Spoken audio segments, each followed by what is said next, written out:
有個租客搬走咗，屋主就打算翻去睇一睇嗰間屋。點知一開門啦，就見到成屋都係垃圾，水電費仲爭一大堆。最慘嘅係嗰啲 deposit 都唔夠扣喎。而家租客又揾唔到人，點算好啦？如果今日你係屋主嘅話啦，你會唔會諗算啦，當自己當客啦？其實如果以後遇到咁嘅情況呢，有幾樣嘢你可以做嘅。第一，睇翻去你嘅tenancy agreement入邊有冇寫清楚有咩係租客需要負責嘅，跟住搬出去嘅時候啦，屋企係要回復翻咩程度嘅。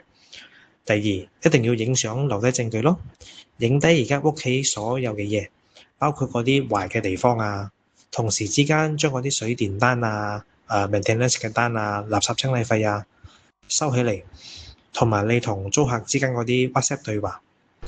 今日如果講deposit 唔夠扣嘅話呢，屋主都有權可以同嗰個租客追翻嚟嘅。